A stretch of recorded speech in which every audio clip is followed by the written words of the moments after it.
Wellness warrior, the goal isn't just to lose weight, it's to lose body fat. And so you're not going to starve yourself to accomplish that, because that would cause you to lose muscle and other important tissues. If you really want to lose weight and keep that weight off long term, then what you need to do is do a keto diet. So back in 2006, the mainstream got introduced to the idea of a self-fulfilling prophecy. Right, that law of attraction idea through the movie The Secret. And basically in that movie, what they pointed out was that we tend to get out of life what we believe we will get out of life. So that helped a lot of self-help gurus to sell us this idea that if I get up every morning and look in the mirror and repeat to myself the things that I want today, then I've basically put it out into the universe to give that to me. But that's not actually how a self-fulfilling prophecy works. So in reality, a self-fulfilling prophecy can help you to lose weight and improve your health. However, they just as easily can keep you hostage to the overweight, pain, horrible life that you've been living, which is actually the version that most people tend to live. Now, why is that? Everything you do begins with a thought, which means that your weight is controlled by your thoughts, because your thoughts determine the food you choose. Your thoughts determine whether you exercise or play video games. Your thoughts control whether you choose to do a lounging vacation with all-inclusive food and wine versus a hiking vacation where you have to take time out of their fun to have a meal. The impact on your health being obvious. But where do these thoughts start? And unfortunately, they do not start with you. You see, we are programmed from a very young age to see the world a certain way, right? And the things that we've been programmed to see as positive, for example, sugary foods as rewards, the idea that we should still be able to eat garbage and stay thin, and the idea that one bad food choice in a day, in a week, isn't a big deal. Have you ever told someone what they wanted to hear rather than telling them what you knew was true? The problem is we do that to ourselves, right? Like when I tell myself that, oh, this is the last time I'm going to cheat on my diet, and after this I'm going to stick to it and I'm going to be on point. And then I do cheat on my diet again and tell myself that same lie again 30 more times. And we know it isn't true, but we say it anyway because it allows us to eat the thing we want to eat right now. And we do the same thing for mantras. We look ourselves in the mirror and we say the sentence because it allows us to get on with the rest of our day, not because we actually believe the sentence is true. And if my healthy sentence happened to be, I'm going to eat healthy today, but then I get to the office and it's somebody's birthday, well, one slice of cake isn't that bad, right? And now, all of a sudden, we slip right back into our old weight loss thinking. That quickly. The day isn't halfway over yet. That old weight loss thinking is the thinking that has kept us fat for years. And it's so easy. It's so under the radar that a lot of the times when you're thinking that it doesn't really matter, you don't even realize that you said it. Here's part of the problem. My mantra that I say to myself in the morning, I need to say it out loud in the morning because I don't believe it. The problem is when I'm in the middle of my day and somebody offers me a cookie, do I say the mantra? No, I say the thing that was programmed into my brain from the time that I was a child. And not just the one thing, the 17 things about food that keep me fat. Since my thoughts control my actions, which control my weight, the solution is that I actually need to solve that I believe these misinformations about food, that I believe I can get away with eating the wrong thing sometimes, that I believe that it's not going to have an impact on my weight, because clearly it does. Now, I'm going to share how to change these ideas in a moment. But before I do that, there's another problem we need to tackle first. Most of us do not actually like our lives. Yeah, I'm saying that out loud. We don't like the life we're living. And it could be because you hate your job, and you might hate your job because you don't like the work you're doing. You might hate your job because you're surrounded by people that are toxic. You might hate your job because it takes up so much of your day, right? Most of us are at work from anywhere from 8 to 10, maybe even 12 hours. And if I cannot stand what I'm doing, well, it makes it very hard for me to enjoy my life. Then, of course, you have the part where maybe I don't have friends.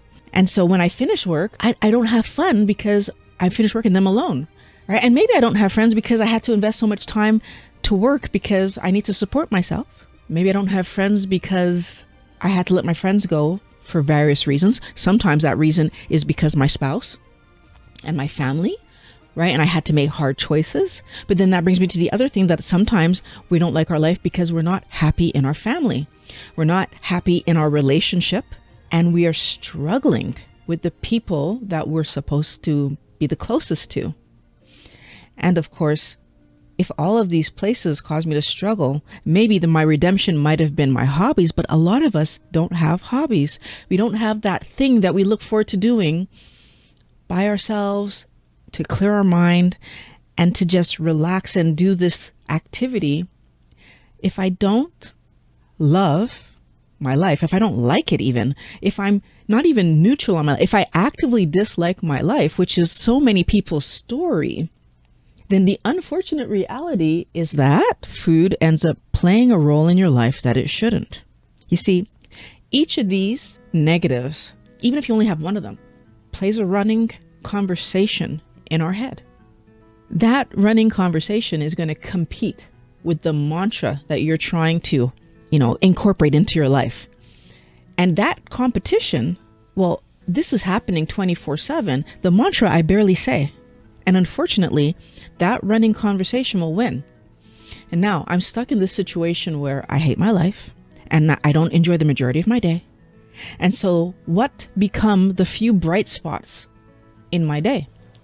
It becomes the food that I'm eating. That's the thing that ends up giving me joy.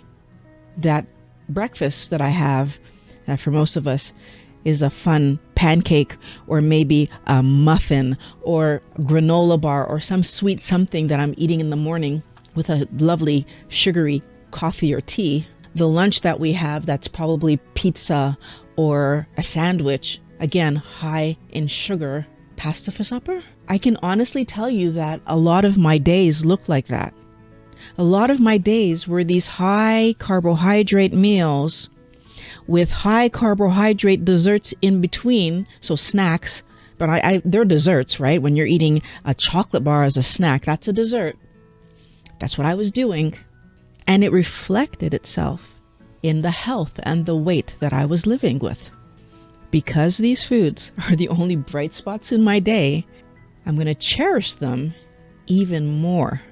And there's an unfortunate reality that eating garbage, junky, garbagey food actually gives us an emotional high, actually makes my body feel better because dopamine's released, serotonin's going to happen, and I'm going to have all these feel-good feelings happening in me, and it makes me want this stuff even more. Every single time that I feel sad, aggravated, or any negative emotion, the thought of getting some kind of comforting something to eat will be there. This creates this internal conversation perpetually there that's saying the only pleasure that I get is from the foods that I'm eating. So I will treat myself. I will take care of myself by eating things that help me to feel good. But that's not actually what we want our life to be about. We don't want our life to be about self-soothing with food while our weight is consistently rising. So what do we actually want our life to be about then, if we don't want that? And in order for us to achieve our healthy goal, what we need to do is to know the purpose of food. Why do we eat? And I know. I want you to hear me out, because I think that's a dumb question, right? But it isn't. You've actually been using food as entertainment, as a reward, as comfort, as a distraction, as a friend even. But food isn't any of those things. Food is actually a building block and a fuel source for your body. Your first step for having a healthy self-fulfilling prophecy that would actually lead this self-fulfilling prophecy to give you the health and the quality body that you want, so the good weight, all the positives that come along with having a healthy self-fulfilling prophecy, that law of attraction, is to start by knowing that food is for fuel and building your body. That actually would eliminate you turning to food when you have problems that are unrelated to hunger. The second step is finding a way to believe in yourself that you can actually be at a healthy weight. That if you eat appropriate foods and eat them consistently, that your body would give you the healthy weight, healthy body that you deserve. Which brings us to the third thing that you're going to do, which is to be honest with yourself. See, when I eat off plan, I ate off plan because I thought something that allowed me to eat off plan. So in order for me to solve this problem once and for all, what I will do is look at the things I thought that allowed me to eat off plan. I need to be honest with me and challenge those things. And doing that's actually going to allow me to make better decisions because my thoughts will be in line with what I want. So rather than giving myself the excuse, oh, it's fine to do this once in a while. I know it's not fine to do this once in a while. Doing this once in a while ends up with me doing it more often than not. And it's sabotaging my weight loss. It's sabotaging my healthy body. By challenging myself and really looking at the fact that I keep telling myself it's okay, I stop telling myself that it's okay. Keep in mind that I'll do better next time is one of the lies you've been telling yourself for years, because next time never comes.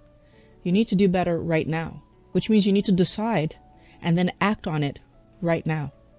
Take a moment, look at the thought you just had that allowed you to put the cookie or the cake or whatever in your mouth, and ask yourself, why did I just allow myself to self-soothe with food or distract with food or whatever I was doing with the food? And I'm really loosely calling cookie a food at this moment. Why did I allow that to be my story? And what you're going to see is that there was a real world problem that was in front of you that you didn't address. You're the only person that can actually do this, right? You're the only person that knows what you're really thinking. So then you're the only person who can change the faulty thought to a healthy thought that allows you to accomplish your goal. But once you do this over and over, once you reprogram, right, you end up with self-fulfilling prophecies that equal, I do the thing that makes sense for my health. Now, with that new programming that you're going to do that says I eat healthy and you actually mean it, for example, you're going to be able to use the videos in this playlist to help yourself to eat healthy keto consistently. And that's what's going to also help you to improve your health and your weight. So click on the video and I'm going to meet you over there.